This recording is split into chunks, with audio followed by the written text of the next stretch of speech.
Hi, everyone. I'm Lilia Perez. I'm the grants manager for Arts Mid-Hudson. We're here today to talk about two exciting programs that we have this fall to offer for arts and cultural organizations in Ulster and Orange counties, the Ulster County Cultural Services and Promotion Fund and the Orange County Cultural Services Fund. So you'll hear me say this a few times today, probably, but we are doing both of these information sessions together because there's so much overlap between the two programs. They're virtually identical, except for one key difference, which I'll talk about as we go on.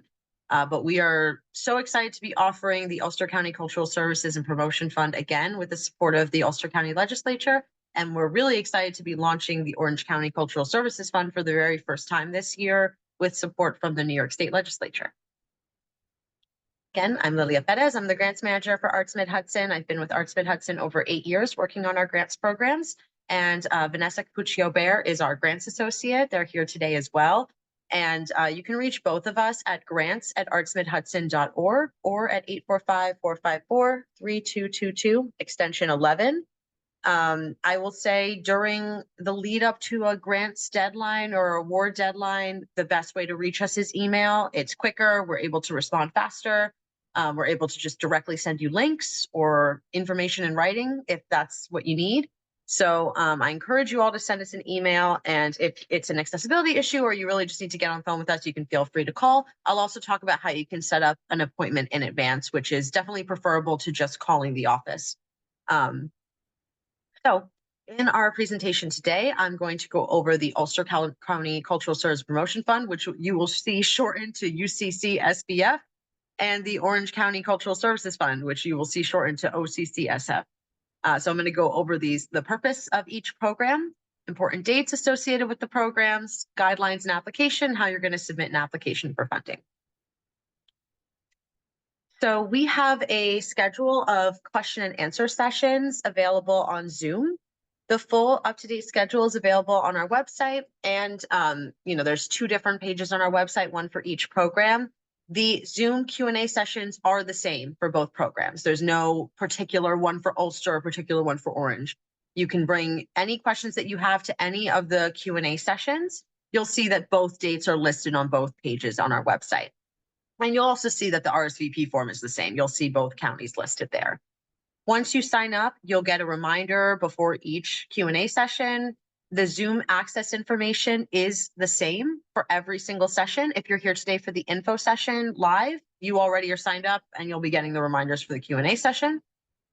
If you have not RSVP'd already, please RSVP on the appropriate form so that you'll receive those reminders and you'll get the Zoom access information.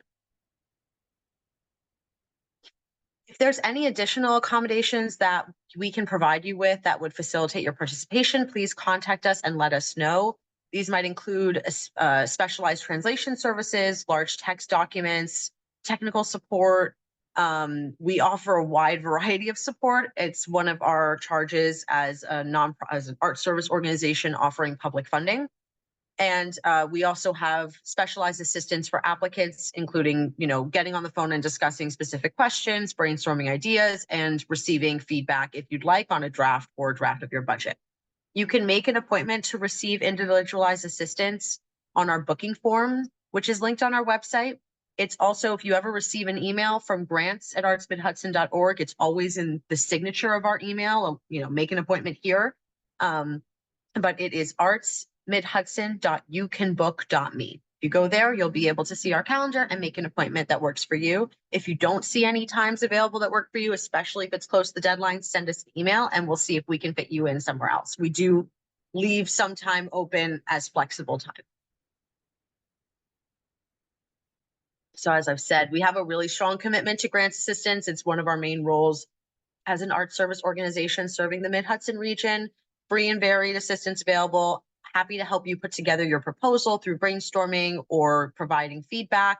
It's also a great way to network. And, one of the great benefits of working for Arts Mid-Hudson is we get to know so many people working in arts and culture in our region. So we're really happy if we're chatting about something and I might think, or Vanessa might think, oh, you should really know this person. That might be a really good venue for you. That could be a good partner, be a good way for marketing, that kind of stuff. So it's good to brainstorm with us for that purpose. And of course, we can give a lot of helpful feedback on your grant proposal based on our experience sitting in on, for myself at least, dozens and upon dozens of panel conversations and reading, probably hundreds and hundreds of applications at this point. All right, so we'll go over the purpose of these programs. I also just want to highlight too, it's really good. You might speak to me, you might speak to Vanessa. We might try to keep you with one of us if you've been working. We might actually try to get you to talk to the other person if you've been mainly talking to one of us to get a different perspective.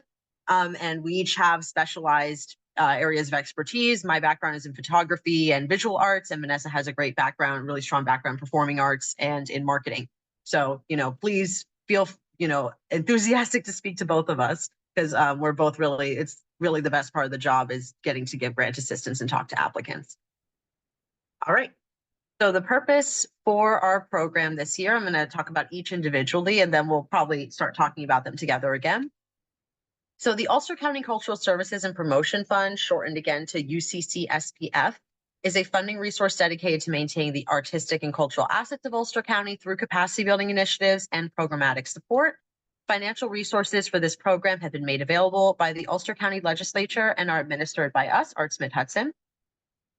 And so we are so grateful to the support to the Ulster County Legislature for their continued and sustained support of this program. And we're just really thrilled to be offering it again to be able to support arts and cultural organizations in Ulster County and continue their growth. And this year, as I said before, we are launching for the very first time the Ulster County Cultural Services Fund. This is a fund that we got a large sum of money that we received from the New York State Legislature to re-grant out to arts organizations and artists in our region. The majority of that funding will be administered through our Arts and Culture Project Grant Program, which that deadline just passed for programmatic support. But we did save a chunk of that funding to set aside to administer for capacity building initiatives in Orange County through this program. We've been able to offer capacity building initiatives through county support in Dutchess County and Ulster County for a number of years, but we haven't been able to do this in Orange County. So this program in Orange County that we're offering this year is really modeled after what we've done in Ulster County. Began in Ulster County, we then brought it to Dutchess County and have been administering capacity building initiative funding for a couple years now there. And so now we're kind of bringing that same model to Orange County. And so that's why we're doing these info sessions together. That's why you'll see a lot of similarities if you happen to look at both sets of guidelines. It is virtually the same program for Orange County. And we're really grateful to the New York State Legislature for their trust and support in us to be able to administer these funds. Okay, so now let me talk about the goals, and you'll see there's a lot of places where it's the goals are the same for each program, but it just is a matter of whether we're focused on Orange County or we're focused on Ulster County, right? So first, support nonprofit arts and cultural organizations in Orange or Ulster County in efforts to grow, expand, or improve their work. Positively impact the arts and cultural scene of Orange or Ulster County by strengthening established arts organizations which benefit residents and visitors. Support for arts and cultural organizations that are led by Black, Latino, Indigenous, Asian, people of color, LGBTQ+, and or disabled arts workers, and fund activities which increase participation in the arts by residents and visitors, especially the individuals from historically underrepresented communities. And so these are the goals that we are trying to achieve at Arts Mid-Hudson through this panel process that we're going to undertake in reviewing all of the applications that we receive. No one application can achieve all of these goals, right? That's not what we're being asked of you when we set out our goals. These goals are what we're trying to achieve through the full picture of what we end up funding for this year. So if you're able to really pinpoint it, like things that you feel your organization or your project really relates to these goals, it's good to show relationship to the goals, but don't feel like you have to be serving everyone and achieving everything. That's not necessarily possible for the scope of the funding that we're administering for this program. And just realistically, I think the whole purpose of this program is to support the growth of organizations. And that can happen incrementally over several years, continuing to apply to us, continuing to receive support. So kind of focus in on what area of these goals you think you can really be supporting this year through your application.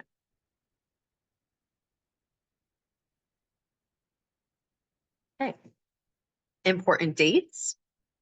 The most important date is the deadline. The deadline is Thursday, September 12th of this year, 2024. It's an online submission process and it closes at 11:59 p.m. So end of day, Thursday, right before it becomes Friday at midnight, that is when the application will close and will no longer accept applications. I, of course, completely empathize and understand people having to work at the last minute, but I will just strongly encourage you not to leave it to the day of the deadline to submit. Based on observations and historical data, I can tell you 50% of applicants in general submit on the day of the deadline, so you won't be in bad company by any means. But if there are technical issues on the day of the deadline, Submittable decides to do some service to their website for 5 hours, who knows? We are not going to move the deadline based on those reasons. We ask that you please, try to get in ahead of the deadline just so you can be sure it's not going to be kicking back some file you're trying to upload at 11 p.m. right on the night of the deadline. Funded projects grant notification will likely take place in October, late October, early November of this year. And funded projects must occur from October 1st, 2024 through September 30th, 2025. So this is an unusual funding period. It's not a calendar year. It's, the scope of the work is taking place within this funding period. All right. So I'm going to start off by talking about capacity building initiatives because capacity building initiatives are really the main focus of both programs. For Ulster County Cultural Service and Promotion Fund, 70% of our funds must be spent on capacity building initiatives. For Ulster County Cultural Services Fund, we are only accepting applications for capacity building initiatives. So for Ulster County, it's the strong focus, and I strongly encourage you to go for a capacity building initiative because we have limited amount of funding to give out to begin with. And on top of that, the vast majority is earmarked for capacity building initiatives. If you're applying in Orange County, the only thing that is eligible are capacity building initiatives. So we're going to talk about capacity building initiatives first because it's the most relevant to both programs. And then I will talk about programmatic support for Ulster County Cultural Service and Promotion Fund at the end of the session. Okay, so capacity building initiatives often shortened to CBI. These again, eligible for Orange County Services Fund and Ulster County Cultural Services and Promotion Fund. So these are initiatives that are intended to help nonprofit arts and cultural organizations work more effectively and better meet their mission. Initiatives may create a new area of work, develop new strategies, or enhance current programming in a significant manner. And I'll just note for Ulster County Cultural Service and Promotion Fund, we will accept, well, really for both programs, we will accept one application per applicant. And if you are applying for the Ulster County Cultural Service and Promotion Fund, it must either be for a capacity building initiative or for programmatic support.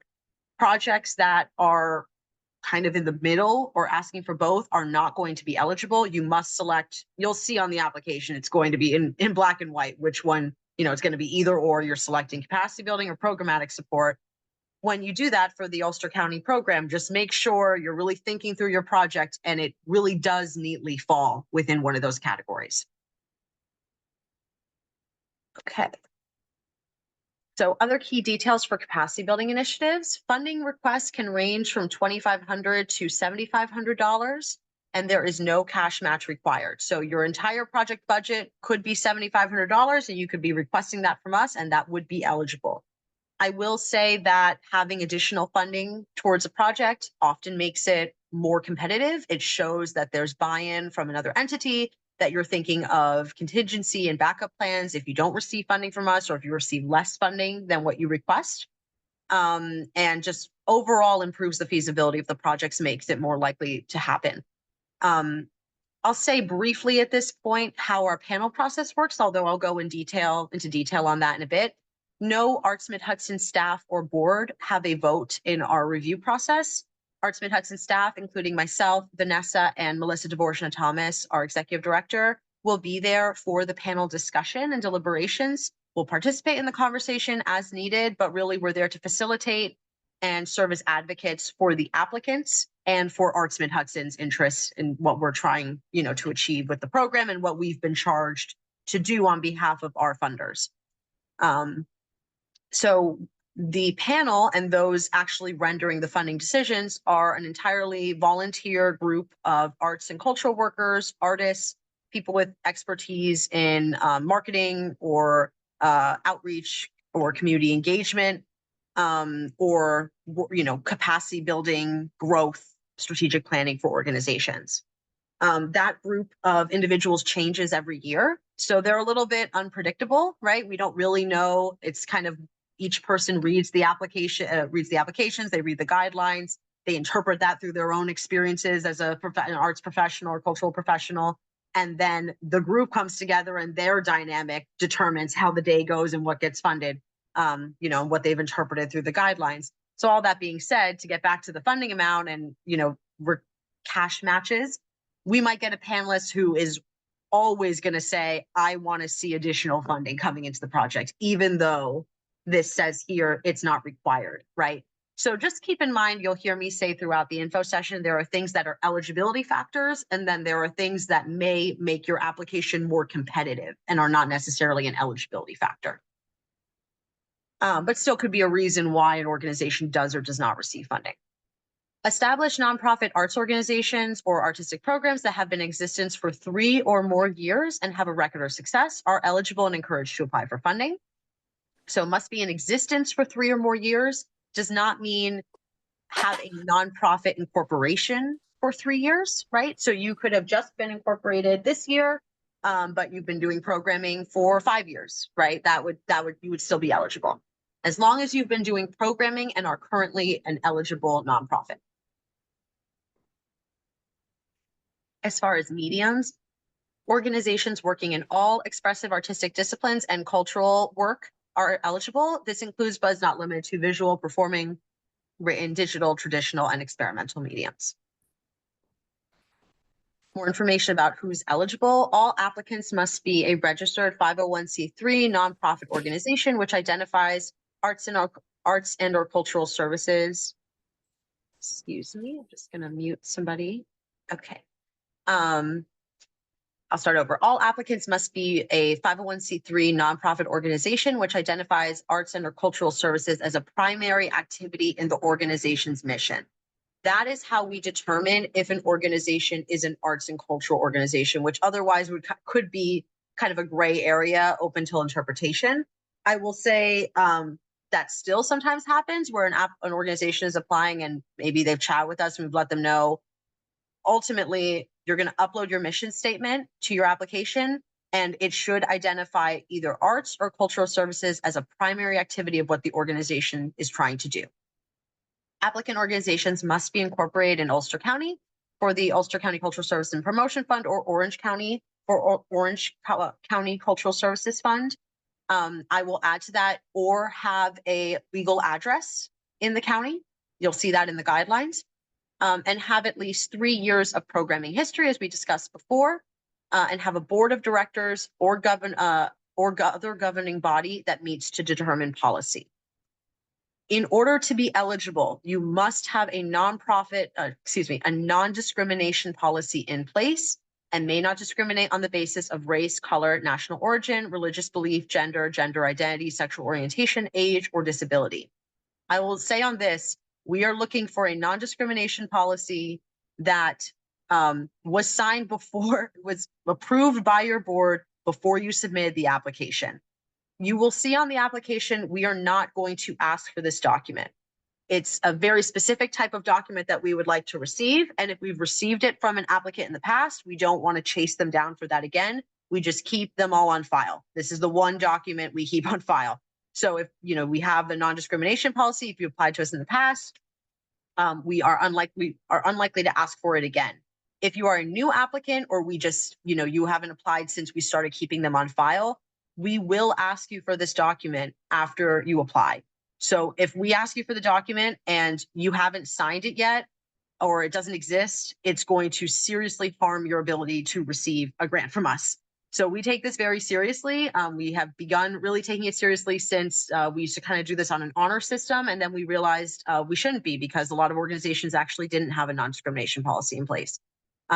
So all that being said, if you have questions about what we're going to be looking for after the fact, please reach out to us and we'll be happy to explain It's basically going to be again, a board approved non-discrimination policy that might exist in your personnel policy. It might be something that's in your bylaws, or be a separate thing that was approved during a board meeting, whatever it might be.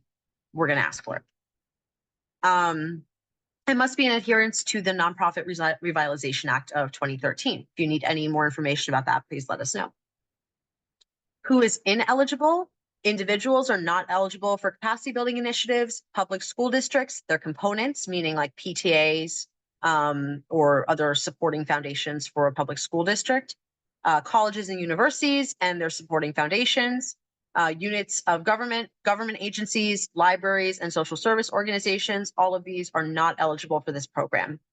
Incorporated chapters of organizations for which the parent organization is not located in Ulster County or Orange County, and we have nowhere within the county to send a check. Basically, we need to be able to send the check to an address within Ulster County for the Ulster County Cultural Service Promotion Fund, or Orange County for the Orange County Cultural Services Fund.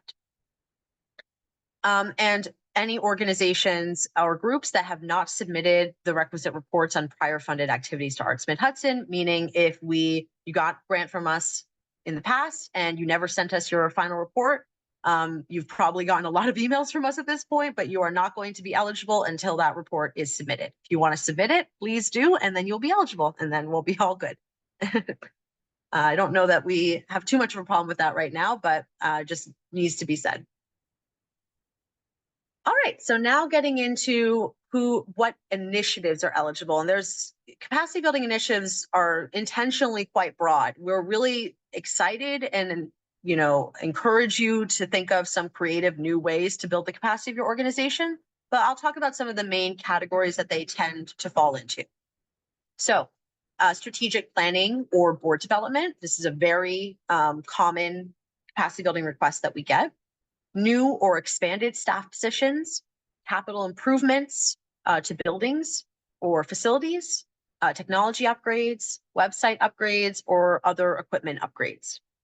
Audience or marketing plan development, meaning more audience or marketing or audience development for the organization or for your maybe a rebranding of the organization, something like that. It should not be a marketing request for this, all of the programs that are going to occur during the funding period. That would be a programmatic support request because they're program specific expenses. So if it's like, we need money to print our schedule for the coming year, that's not going to be eligible for the capacity building initiative. That would be eligible for programmatic support potentially. Would be eligible here is we're going to rebrand the look of we're going to work with a graphic designer, we're going to develop a new logo, we're going to have an entirely new look for our marketing materials, and we're going to create some evergreen marketing materials that we're going to get printed that really just represent our organization, our mission, and regular programming that happens annually. Strategic, as I said before, strategic planning, board development, or diversity, equity, accessibility, and inclusion training for your organization, staff, board, or volunteers, and any other activities which improve the organization's ability to produce excellent arts and cultural programming for residents and visitors in the county. And again, for Ulster County or for Orange County. I'd like to note here before I get into some more specific examples related to what we just talked about inclusion. So Arts Mid-Hudson, I would really encourage you all to take a look at our diversity, equity, inclusion, and accessibility statement on our website. It is reviewed and updated quarterly. We actually just did a review on it recently. And we strive toward broad inclusion and true access to arts and cultural programming for all. And we believe that capacity building initiatives, because they are so wide ranging, can really present a unique opportunity for an organization to be more inclusive.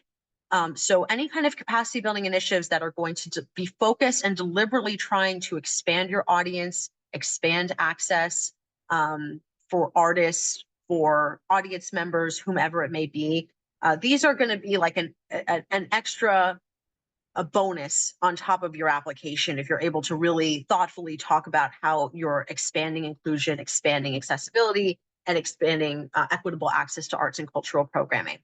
And you might think about this or get started thinking about this by doing thoughtful outreach to multiple groups in our region, within your service area, within your, who you're trying to reach, and seek input from many different points of view when undertaking capacity building initiatives. Instead of just saying, this is what we've determined we need, being able to point to, we did this survey of our constituents. We did a focus group and talked to this group of people. That we've been collecting this type of data on our ticket sales, and we've noticed this. Like, being able to point to specific data is very, very helpful. It's very popular with review panels. They love when they read something and they say, and it was supported by actual hard information related to their audience and who they're trying to reach. And that doesn't mean, like, this is another common mistake, I would say, that we get from a lot of applicants, and I don't usually like to use that word, but I do think is a little bit of a mistake, to, instead of saying these are the demographics of our audience, this is what we've recorded about our audience, to say we're in Kingston and the demographic makeup of Kingston is such. That doesn't necessarily relate to who your audience is or who's likely to show up. So just going a step further, that information about the demographic information of where you are located is very helpful for goal setting, but not necessarily helpful for talking about what you've done or what you will do. Any questions about this? Please, this is something we love to talk about on one-on-one sessions or in Q&A sessions. Okay, so now I'm going to go through some tips for some of the categories that I laid out at the beginning. And first talk about new or expanded staff positions. So you'll see for this category in particular, there's going to be a question on the application that says, is anyone going to be paid as a result of this initiative? If you click yes, it's going to ask you some follow-up questions just so we can really get the picture of what's going on with who is being hired and in what way. So first, some things to keep in mind, make a case for throughout. You want to make a case for why this hire is important to the organization at this time.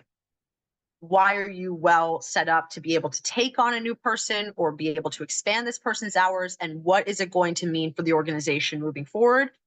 And this is something you'll hear me say a billion times. What will the ripple effect be into the community beyond the organization?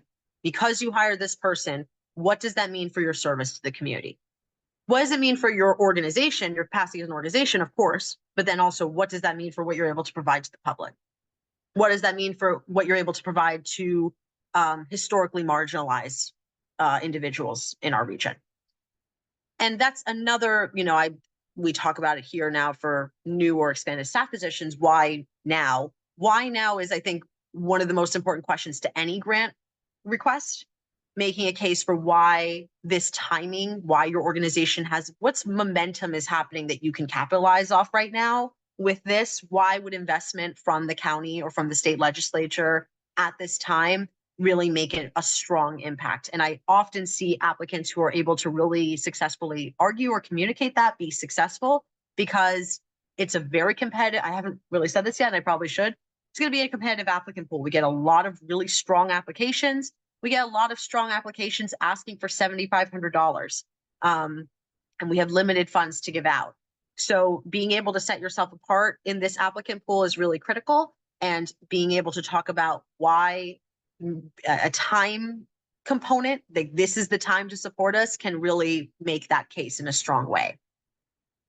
Consider how your constituents will benefit from this hire, how you might be able to expand your audience or improve services to the public. What I just talked about before, what is the ripple effect beyond the organization? What does it mean if we hire an administrative assistant for the organization, a critical role, because it frees up so many different members of an organization, different staff positions to do other aspects of their job, maybe spend more time thinking about big picture items and be less in the weeds.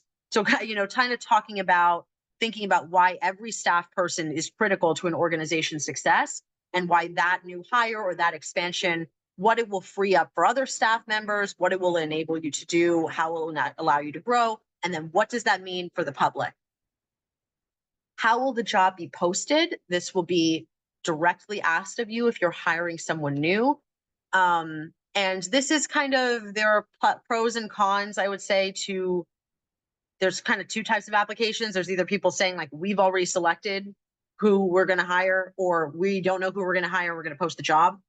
Whatever it is, I would say if, just being clear about that, if you already know who they are, you're going to be asked to upload their CV or resume.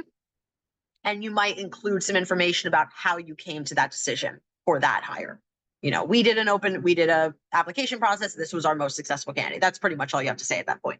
At that point, you've done an open posting already. If you haven't done it, then saying, we're going to be posting it in all of these ways. This is what we're looking for, right? And then talking about what will the new staff person be able to accomplish. If you have a job description, that's a great supplemental document to attach. Or if it's a new staff person, what were their existing responsibilities and what are their expanded responsibilities going to be? How will the position be sustained, or is it a one-time consultancy? So clarity around, is this a one-off? Is this, project that has an end goal in mind? And then once that is complete, they're no longer going to be a part of the organization. Or is this something that you're trying to establish a new position within the organization? And what are your plans to continue funding it? This is not a program where you're going to be able to come back next year and say, we need another $7,500 to keep that person on board, because it's a capacity building initiative program. At that point, it's not capacity building it anymore. They've already been hired. They're already on staff. Unless, of course, there might be some unique circumstances where it is truly capacity building, but in general, not so much. And for expanded staff hours, yes, as I said, include new tasks and resumes show their relevant experience.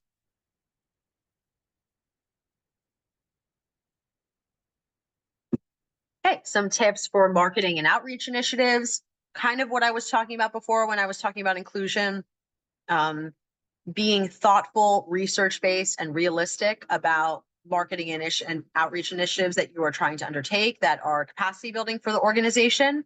Again, research-based, referring to your own internal data, understanding of your audience, understanding of your service area, and realistic and not, I would say, unrealistic often sounds like we want to serve everyone. It's open to everyone.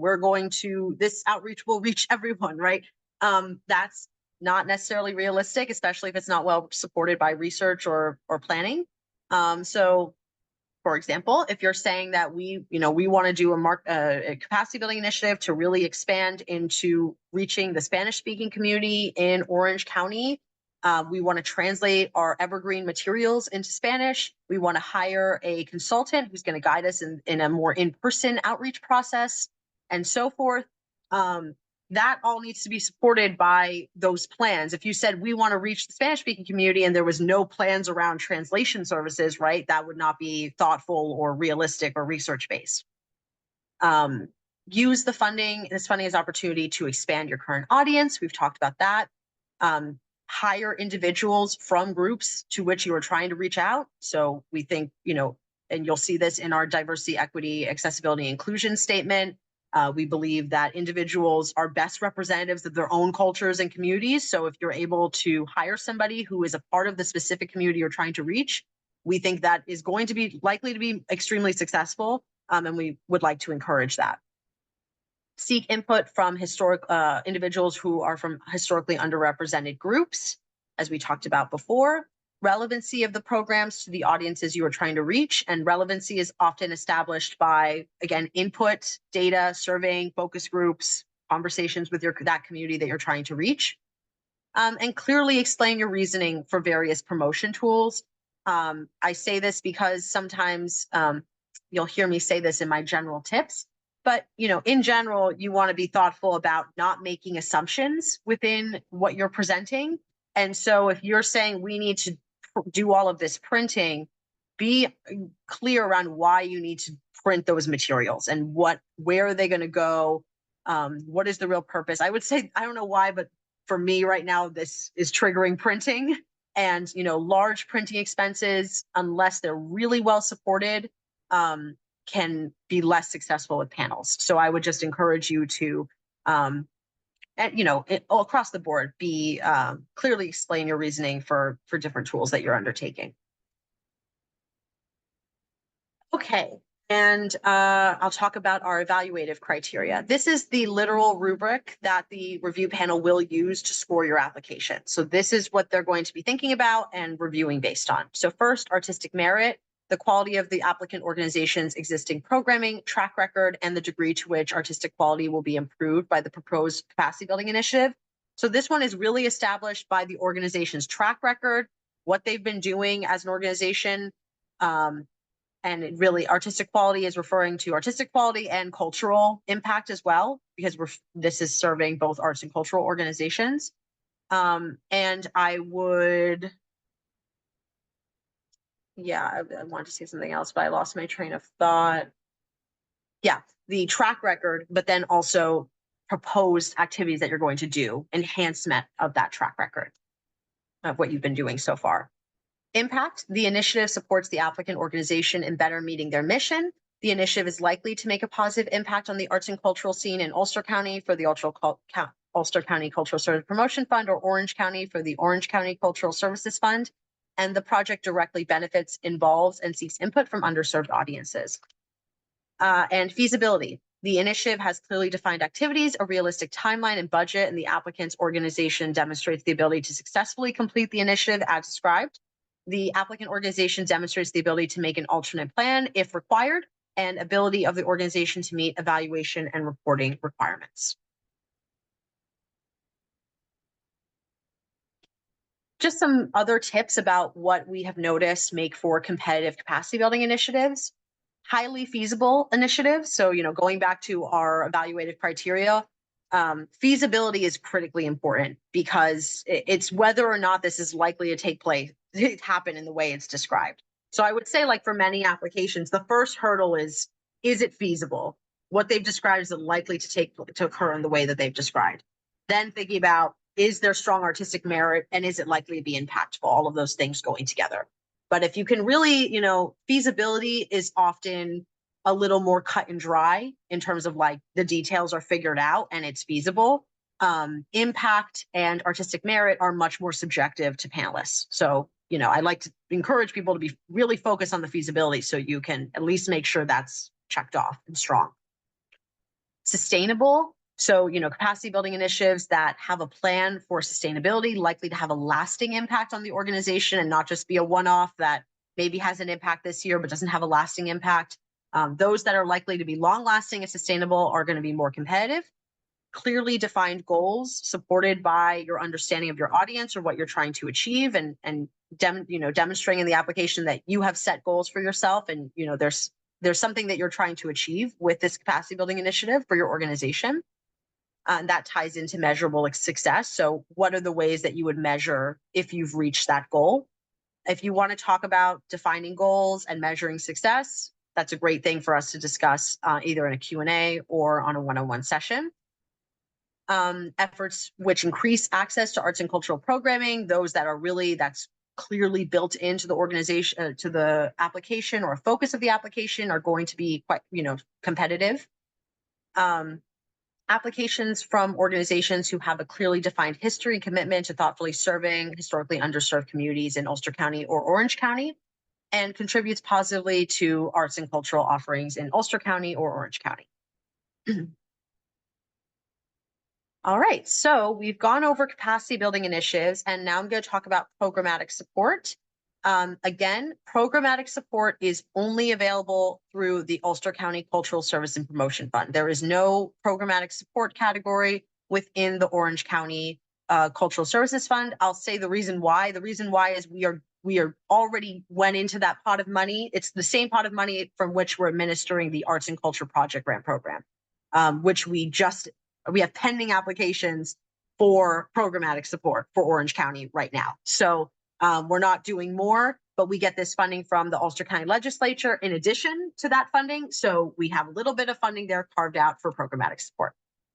But as I'm going to say throughout, I'm going to go over programmatic support here, but I strongly encourage you to apply for capacity building initiatives. And that's because, again, limited percentage of funding is available for programmatic support. We are contractually bound to that in our contract with Ulster County. And every, I think last year it must have been 50-50 that we got, 50% capacity building initiatives and 50% programmatic support. And that's a really difficult thing because we're turning away programmatic support requests that are definitely viable and strong, but we can only give out 30% of our funding for programmatic support. So 50% of the requests coming in are for programmatic support. There's no way we're going to be able to meet that. So again, I really encourage you, if you're in a toss-up where you're like, I could apply for programmatic support or capacity building initiative, which one should I do? You can call us anytime, but if you call me and ask me that question, I'm going to say capacity building initiative, okay? Again, only available for Ulster County. The objective of this category is to provide support for arts and cultural programming throughout Ulster County that may have a measurable impact on tourism, engage local residents, and contribute to the vibrant arts ecosystem in our county. Again, if you're applying to Ulster County Cultural Service Promotion Fund, you may submit one application, either for capacity building or for programmatic support. Capacity building is priority for funding, and applications that are evenly split and are kind of both at the same time are not going to be eligible. All right, key details for programmatic support. Funding amount, again, can range from $1,000 to $5,000. There is no cash match required, but same note applies that having additional funding for the project always strengthens the proposal. Establish nonprofit arts organizations or artistic programs that have been in existence for 3 or more years and have a record of success are eligible and encouraged to apply for funding. As we talked about again, doesn't mean you have to be incorporated for 3 years, doing programming for at least 3 years, and currently a nonprofit organization. Individuals and unincorporated groups may apply for programmatic support with an eligible fiscal sponsor. So this is really the only, if you're an individual or an unincorporated group and you're interested in this program, you're not going to be eligible for capacity building initiatives. So this is really your only way to apply to this is for programmatic support with a nonprofit arts or cultural organization serving as your fiscal sponsor. I will say again, if you are on, it's going to be very competitive for programmatic support. It always is. I think, there's some years where we get 20 programmatic support applications and we can only fund 3. So again, that's the competitiveness that we're dealing with. Mediums, organizations working in all expressive artistic disciplines are eligible. This includes, but is not limited to, visual, performing, written, digital, traditional, and experimental mediums. I will also say for program, I'm sorry to keep hitting this point, but we have to give out at least 70% of our funds for capacity building initiatives, but we can give more, right? So they could still elect, no, we want to only do capacity building initiatives this year. That's totally within the panel's purview. So it's not like we have to do a certain number of programmatic support. Who's eligible? So all applicants, very similar to what we just talked about for capacity building initiative, but I want to go over it again because there's a couple differences. All applicants must be a registered 501c3 nonprofit organization, identifies arts and cultural services as a primary activity in the organization's mission. Applicant organizations must be incorporated or have a legal address in Ulster County, have at least 3 years programming history, and have a board of directors or governing body that meets to determine policy. Must have a non-discrimination policy in place, may not discriminate on the basis of race, color, national origin, religious belief, gender identity, sexual orientation, age, or disability. Must be in adherence to the Nonprofit Revitalization Act of 2013. And individuals and unincorporated groups may apply with a fiscal sponsor that meets the above criteria. So all fiscal sponsors must meet the criteria above. Yes, that includes that if you're working with a fiscal sponsor, they must be in they must be in Ulster County, and they must be an arts or cultural organization. The only exception we have made to this is for some applicants who are applying with a municipality. And that's kind of like been a long-standing way that they've been able to apply. If you are worried and the fiscal sponsor you want to use is not an arts or cultural organization, please reach out to us, but please attempt to get an arts or cultural organization to serve as the fiscal sponsor if this is what you're going to be doing. Direct applications from individuals or unincorporated groups will not be accepted. They must be fiscally sponsored by a nonprofit. Some notes about applying with a fiscal sponsor. If you're an individual or unincorporated group applying with a fiscal sponsor, the fiscal sponsor is the legal applicant. They are basically a nonprofit organization that is agreeing to extend its nonprofit status to the individual artist or unincorporated group. The project must take place in Ulster County, and the sponsored individual group must also be based in Ulster County. So everybody's got to be in Ulster County. Nonprofit organizations may submit directly and serve as a fiscal sponsor for one additional project. So I'll just say that again because this comes up a lot. If you are a nonprofit and you're planning to apply for a capacity building initiative and you get approached by an unincorporated group that wants you to serve as their fiscal sponsor, you are welcome to do so. You are encouraged to do so. It will not harm your application's viability. If anything, I more often than not see panelists say, I really like that they also serve as a fiscal sponsor for an organization. It shows they're supporting other groups. So we get that question a lot. If you're a nonprofit or if you're an individual and you're trying to find a fiscal sponsor, you're probably going to get that question. Feel free to send that question my way and CC all of us together so I can reply to the organization and say, it's cool with us, please, please support them if you feel comfortable doing so. And you'll have to include a letter of agreement signed by the fiscal sponsor. That template for that is available on our website. Who is ineligible to apply directly for programmatic support? Public school districts and their components, meaning PTAs or supporting foundations, college and universities and their supporting foundations, units of government, government agencies, library and social service organizations, unincorporated chapters of organizations for which the parent organization is not located in Ulster County, meaning we can't send a check within Ulster County, and organizations or groups that have not submitted the requisite reports on prior funded activities to Arts Mid-Hudson. What's typically eligible under programmatic support requests? These may include, but are not limited to, arts exhibitions, performances such as concerts or live theater or dance performances, presentations such as film screenings or readings, arts and culture and or cultural festivals, and other unique experiences and interactive arts or cultural focused activities. Again, a note on inclusion. Please, again, I'll say it again, to take a look at our diversity, equity, inclusion statement, accessibility statement on our website. All Ulster County Cultural Service and Promotion Fund programmatic support funded programs must be open to the general public. We strive towards broad inclusion and true access to arts and cultural programming for all, and we encourage thoughtful outreach to and efforts to seek input from all groups in our region and specific outreach and inclusion efforts to underserved audiences. And we have a broad definition of what we consider historically marginalized groups that may have limited access to arts programming due to any of the following factors, or not see themselves represented as much as they should within the arts and cultural offerings in our region. And so these include race, economic status, gender identity, sexual orientation, age, religion, disability, or other factors. Some groups included may be Black, Latino, Indigenous, Asian, people of color, LGBTQ+, disabled, elder, youth, rural, and or low income audiences. And then of course, all the intersections of these groups. ADA compliant locations, priority will be given to activities that take place in locations that are fully compliant with the Americans with Disability Act, Section 504.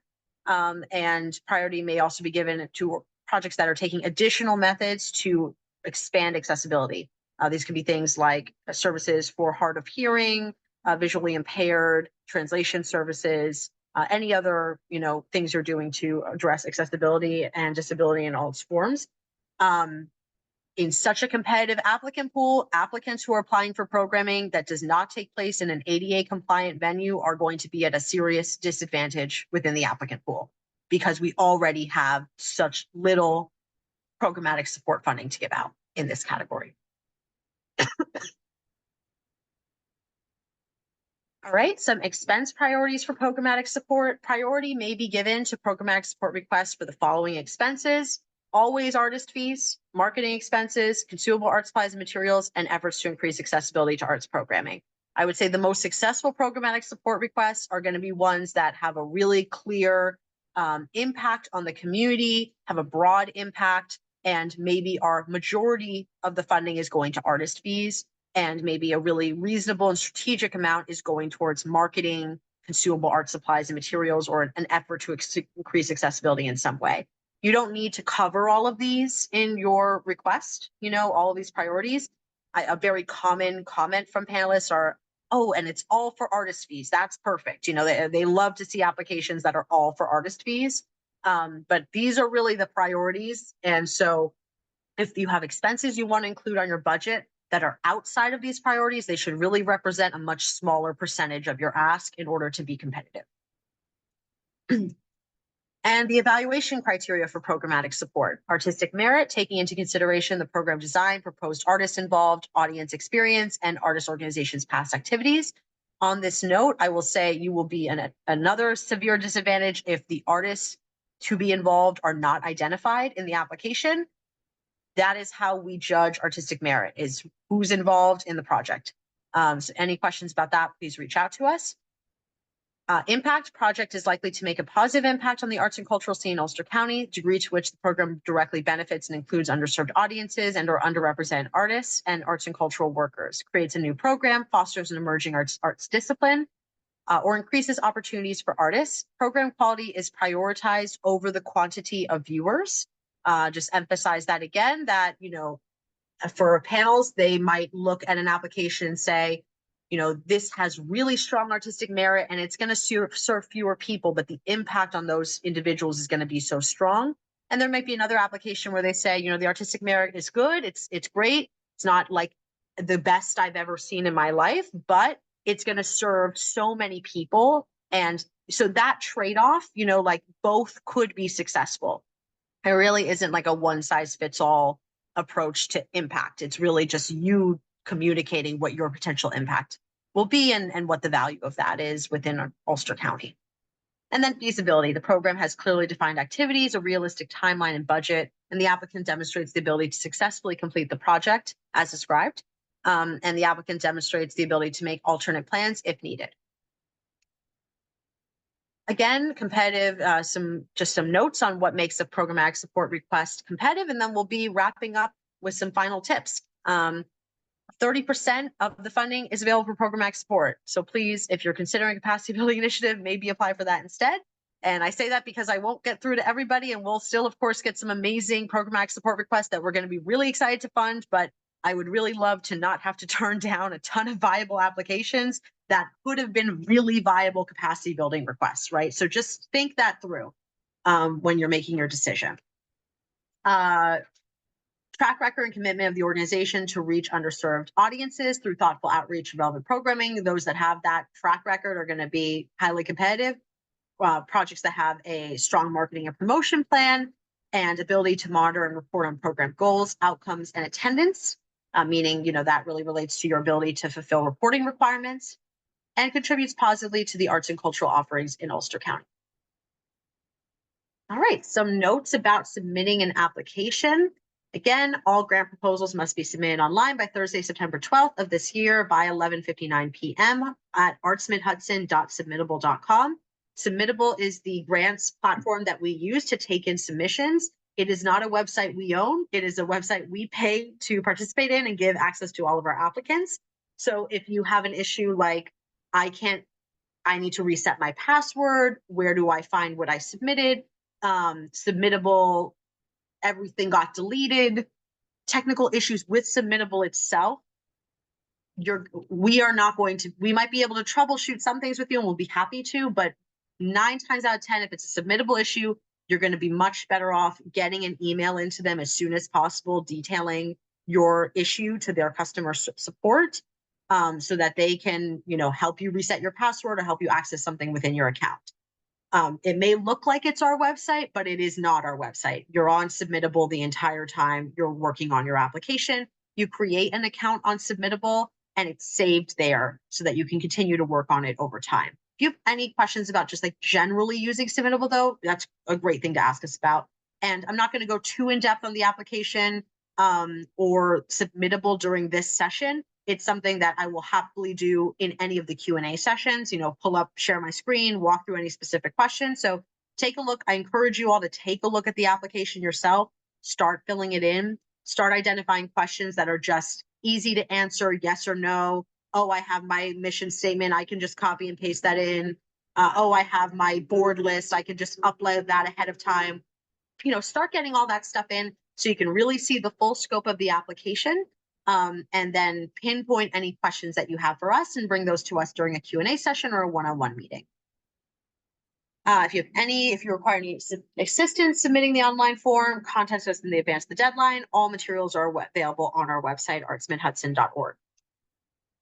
The supplemental documents that you'll be asked to include: a staff list, board list, organization's annual budget for your most recently completed fiscal year, nonprofit and financial documents depending on the overall scope of your organization's budget, which may include a CHAR 500, 990, or independent public accountant's opinion. Please read our guidelines to see which one which of these documents are going to be required to submit. Again, it's based on your organization's gross annual revenue, which documents we need.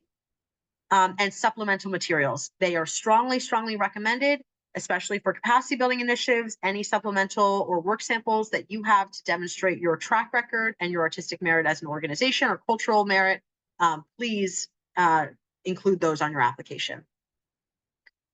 Again, all materials are available at artsmidhudson.org. And I have some final application tips before we wrap up.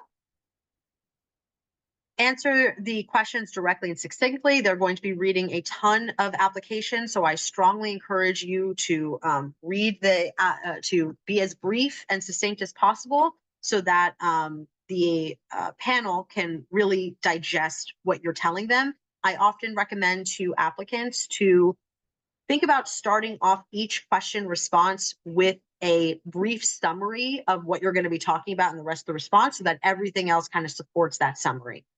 For example, when you're giving your project description or your initiative description, starting off with, I'm requesting this amount of funding to do this initiative, which will grow our organization in these key ways, at this timeline, really the who, what, when, where of what you're trying to do. Provide specifics to understand the scope of the project and depth of planning. We've talked about this a bit already, but specifics, data really go a long way on your application. Write for someone who knows nothing about you or your project. This goes back to not making assumptions about what the review panel will or will not know about your organization. It is likely that there will be at least one panelist who is familiar with your work if you're a major arts or cultural organization in our region, or even a smaller arts or cultural organization in our region. But there's inevitably going to be someone who, even if they've heard of you, haven't been to your site before, aren't super familiar with your programming of late. Right? So you don't want to make any assumptions about what they know about you. You want to write as if the person on the other end is hearing about you for the first time. Show evidence of the evaluative criteria, reference the goals of the funding program.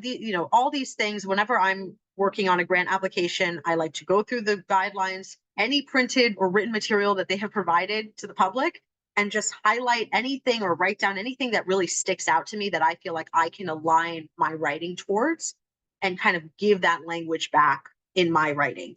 I really encourage you to do that, because for our panel, they're going to use the guidelines, that to learn about how to review these applications. So if you're communicating that language back to them, it's going to make them feel more comfortable and more quickly make the connections between what your program is trying to achieve and what they're tasked as a panelist in doing for the entire program. And control the review discussion. This has to do with not providing any distractions during your application. So these are things like discrepancy of information. Say for, you're writing the application, the whole time you're saying it's going to serve 100 people, just as an example. But then, you start thinking about it and you're like, given all this new marketing expenses we're going to take on with this project, it's actually going to be more likely to serve 200 people. We think we can grow our audience. And so you change it to 200 in one place. I would do a quick Control F on the document and make sure you change every place that you had said 100 to 200.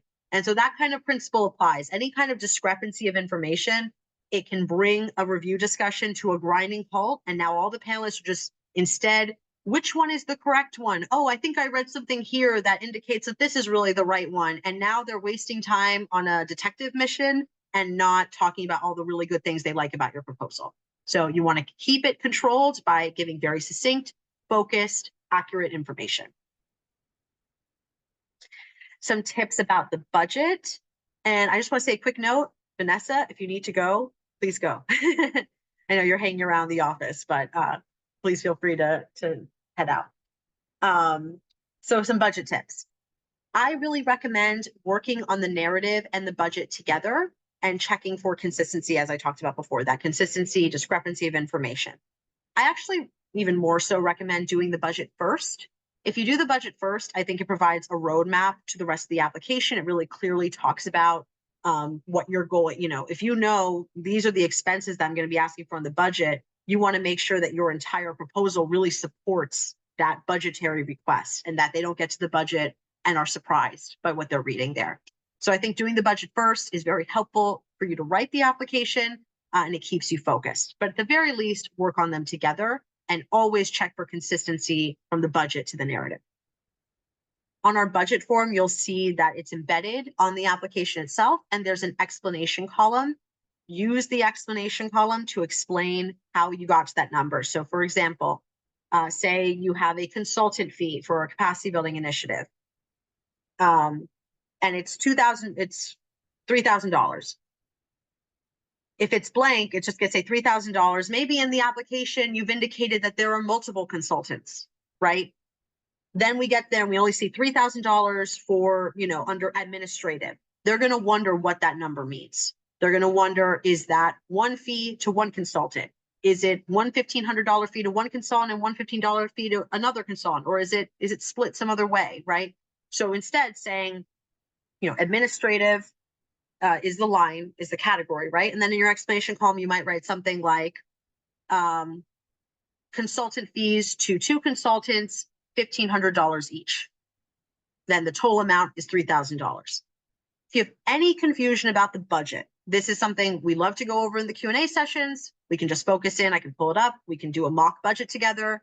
And it's also the type of thing where if you want to just send us your budget via email, we can check it in less than a minute and understand whether or not it makes sense to us. So I really encourage you to seek feedback on that.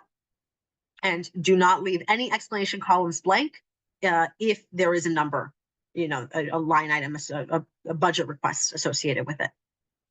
Check the guidelines for allowable and non-fundable expenses. There are some expenses that we are not able to fund that we may not have gone over today. Please double check that list within our guidelines multiple times and make sure that there's nothing on your budget that you are asking us to fund that we cannot fund. A really common one, for example, is food. We cannot fund food. So, we get at least one or two applications every year that are asking for food on the budget. Make sure your grant request is consistent and balances. A good formula to determine this is expenses minus projected income equals your grant request amount. So if you know the total project is going to cost you $10,000 and you have secured a $2,500 grant, then your grant request to us is $7,500, right? And that's all you'll see within the budgetary questions, you can very clearly indicate that. If you said, for example, the total project is going to cost us $20,000, you're asking us for $7,500 and you never say how you're going to make up the rest of the funding, that's not going to be a very feasible proposal. And again, ask us to review a draft of your budget. Couple notes about our review process. Kind of talked about this in the beginning, but I'm just going to reiterate everything now. All submitted proposals are reviewed using a peer panel evaluation process. Panelists include artists, arts workers, and community members who evaluate grant proposals and recommend a level of funding. There are new and returning panelists every year. Arts Mid-Hudson staff or board members do not have a vote in this process. Panelists have access to information on previously funded projects. Prior grant funding does not guarantee continued support. So just because you've received a grant from us in the past does not mean you are guaranteed support this year, especially in a very competitive applicant pool. And they may ask for, how did this applicant do on their last funded project? Can you give us a summary of their final report? If you would like to nominate someone to be a peer panelist or nominate yourself to be a panelist in the future, obviously, if you're applying to this program, we're not going to ask you to serve as a panelist on it. But if you're interested in being a panelist in the future, we do have a panelist nomination form on our website, or you can always just send us an email to grants@artsmidhudson.org. All right, my final tips. If you need a fiscal sponsor, that's like kind of your first order of business, right? So if you're an individual in a corporate group and you want to go for programmatic support, start looking for a fiscal sponsor. If you need to brainstorm that, please make an appointment with us to discuss. Review the online application form and guidelines. As I said, just start punching in. If you see any questions that are like, is this a capacity building initiative or programmatic support request, right? For the Ulster County Cultural Service and Promotion Fund. Select which one it is, because that will reveal additional questions. So I would really recommend going through the application and just answering any easy questions that you just know the answer to them. They may, especially if they're like multiple choice or you can only pick one or the other, select those. Organize digital copies of all required attachments and just start uploading those. If you have those documents, just get them uploaded so you don't have to deal with troubleshooting that down the line.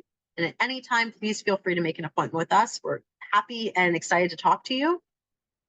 Here is a list of our upcoming Zoom Q&A sessions, August 26th, August 29th, September 4th, September 6th, September 10th, and September 12th.